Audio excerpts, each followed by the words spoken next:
Neil river. ஆனா Nile river மட்டும் சொல்ல மாட்டான்.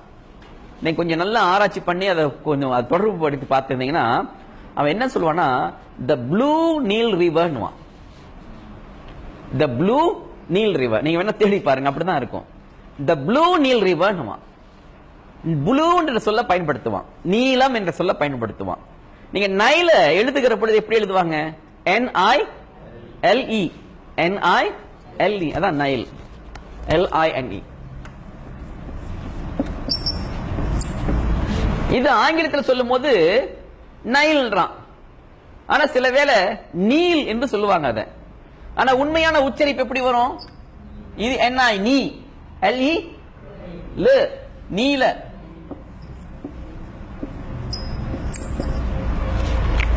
நீல. நீல என்ற சொல் அது இருக்கிறது. நீல என்ற நிறம். ஆனால் அந்த பொருளை விளங்கி கொண்டு அவன் என்ன பண்றான், ஆங்கிலத்திலேயே அந்த பொருள் இருக்கணும் என்பதற்காக அதுக்கு முன்னால பேர் வைக்கிறான் the blue Nile river. Nile river உண்மையான பொருள் என்ன? நீலம் என்பது. அந்த பொருள் விளங்கிக் கொள்ள வேண்டும் என்பதற்காக முன்னால ப்ளூ என்ற சொல்ல பயன்படுத்துறான். நீங்க வேணா இணையதளத்தில் தட்டி பாருங்க, த ப்ளூ நீல் ரிவர்னா இருக்கும். அது தமிழில் ப்ளூ என்பதற்கான சொல் என்ன? நீலம். எப்படி இந்த சொல் அங்க போனுச்சு? ஆப்பிரிக்காவில் இருக்கிற அந்த நீல நதிக்கரைக்கு எப்படி இந்த சொல் போனுச்சு? இப்ப இது ஒரு வினா. அப்புறம் அதுக்கு மேல இன்னொரு கருத்துக்களை சொல்றான். அந்த நாகரிகத்தை உருவாக்கிய மக்கள் எங்கிருந்து வந்தார்கள்? நைல் நதி நாகரிகத்தை உருவாக்கிய அந்த மக்கள் எங்கிருந்து வந்திருப்பார்கள் என்று காணுகின்ற பொழுது அவன் சொல்கிறான் they came from the land of Punt. அப்படி எழுதுறான். the land of Punt. land of Punt. PUNT. Punt. the land of Puntல இன்னொன்னு சொல்றான், the Ophir என்கிற ஒரு பெரிய இடம் ஒன்று இருந்தது, நகரம் ஒன்று இருந்தது. அதுக்கு பேர் ஒபீர் என்று பெயர் வைக்கிறார்கள். ஒபீர்.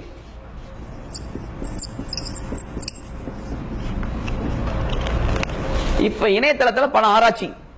ஏன்னா இவன் தான் வரலாற்றை கடந்துட்டு வரலாற்றை இழந்துட்டு எல்லாத்தையும் மறந்துட்டு இருக்கிற ஒரு நிலையில் இருக்கிற பொழுது இந்த ஆராய்ச்சியாளர்கள் அந்த ஒபீர் எங்கே இருக்கிறது தேடிக்கிட்டு இருக்கான். இப்ப இந்த லேண்ட் ஆஃப் பண்ட் எங்கே இருக்கிறது தேடிக்கிட்டு இருக்கான். ஆனா லேண்ட் ஆஃப் பண்டும் ஒபீரும் இருக்கிற இடம் நமக்கு தெரியும். நமக்கு தெரியும் அது எந்த இடத்துல இருக்குன்னு சொல்லிட்டு. ஆனா என்ன செய்வது? இப்ப இருக்கிற தமிழனை பார்த்ததும் அவனுக்கு சந்தேகம் வந்துருச்சு, அவனுக்கு ஐயம் வந்துருச்சு. சீ சீ சீ, இவர்களா ஒரு நாகரிகத்தை உருவாக்கி இருப்பார்கள்? இது பழம்பெரும் நாகரிகத்தை உருவாக்கக்கூடிய ஒரு இனமா? இல்லையே, இவனுக்கு அறிவே கிடையாது. இவன் எப்படி ஒரு நாகரிகத்தை உருவாக்கி இருப்பான் என்று ஐயம். அதனால மேற்கத்திய மாணவர்களுக்கு பலருக்கும் தமிழனோடு தொடர்பு படுத்துறதுக்கான மனமே இல்ல போல இருக்கிறது. ஒபீர் என்பது உங்களை என்ன? ஒபீர் என்பது தமிழ் இலக்கியத்தில் கூறப்பட்ட உவரி பட்டினம்.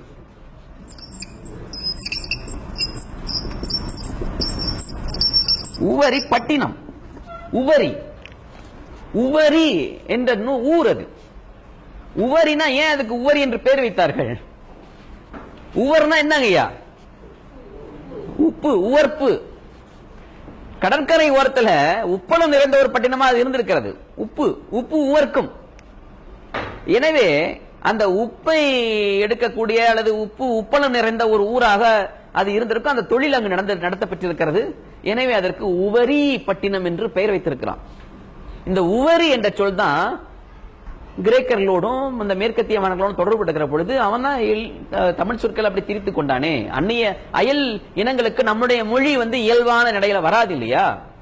எப்படி தோகை என்ற மயில் தோகை என்ற சொல்ல துகி என்று எடுத்துக்கொண்டான் அவன்.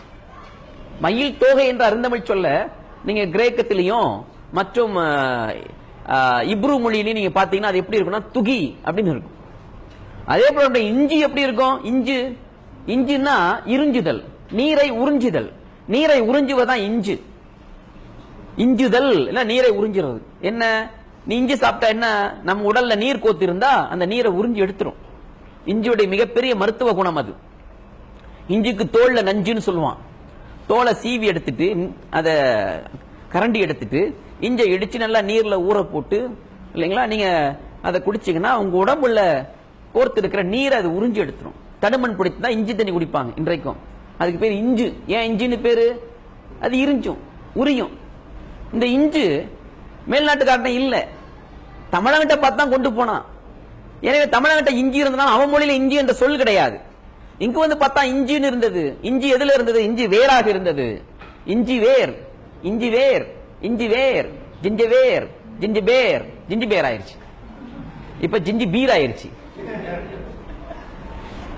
இஞ்சி வேர் எப்படி ஆயிருச்சு? ஜிஞ்சி பீர் ஆயிருச்சு. இப்ப தமிழ நம்மகிட்ட வந்து கேட்கிறான், ஐயா பீருக்கு என்ன தமிழ்ல? பீருக்கு என்ன தமிழ்ல?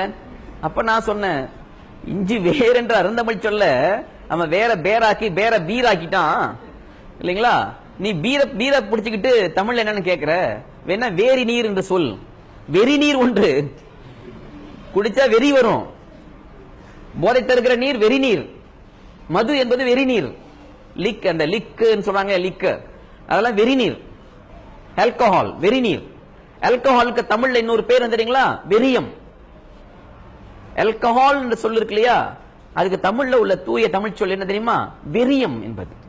அதுக்கு அறிவியல் சொல். இந்த அடிப்படையில் தான் வெறியம் என்ற பெயர். அதுக்கு எரியம் என்று பெயர் வைத்தாங்க, வெறியம் என்று பெயர் வைத்தாங்க. வெறியம். குடிக்கிற அந்த ஆல்கஹாலுக்கு என்ன? வெறிநீர்.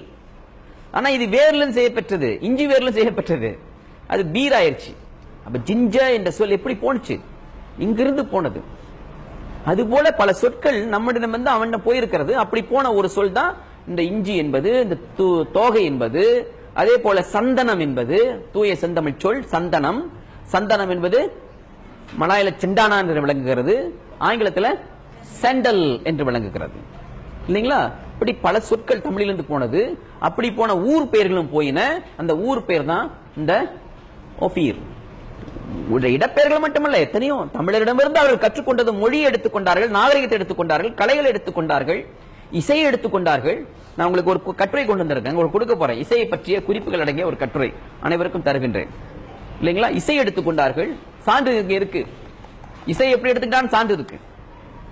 எனவே நைல் நதி நாகரிகத்தை பற்றி அவன் குறிப்பிடுகிற பொழுது ஒபீர் என்ற நகரத்திலிருந்தும் இந்த பண்ட் என்ற நகரத்தில் ஊர்ல இருந்து வந்தவர்கள். பண்ட்னா என்ன? பாண்டிய நாடு, the land of Punt. ஆனா அவளை குறிப்பிடுறான், இந்த பாண்டிய நாடு எதுவாக இருக்கலாம், எங்காக இருக்கலாம் என்று கேட்டால் இந்தியாவினுடைய, இன்றைக்கு இந்தியா என்று சொல்லப்பட்ட இந்திய நாட்டினுடைய அந்த கிழக்கு கரை ஓரமாக அது இருக்கலாம் என்று அவன் குறிப்பிடுகின்றான். ஏன் கிழக்கு கரை ஓரமாக இருக்கலாம் என்று சொல்லுகின்றான்? அந்த கிழக்கு கரை ஓர பகுதி இந்தியாவுடைய பகுதி, அதுதான் ஆப்பிரிக்காவுடைய ஒட்டி இருக்கும். ஒட்டிய பகுதியா இருக்கிறதுக்கு வாய்ப்பு உண்டு. ஒரு காலத்தில் அது வந்து மிக நெருங்கிய நிலப்பரப்பா இருந்திருக்கும், அது ஒட்டி இருந்திருக்கும். இடையில ஒரு ஆறு கூட ஊடறுத்து ஓடி இருக்கலாம். இன்றைக்கு அது விலகி விட்டது. மடகாஸ்கார் தீவு எல்லாம் விலகி விட்டது இல்லைங்களா? எனவே அந்த பகுதியில் வந்திருக்கலாம். அந்த பகுதிக்கு மலபார்னு பேர் வைக்கிறாங்க. அதுக்கு பேர் என்ன வைக்கிறாங்க? மலபார் தேசம், மலபார் நாடு.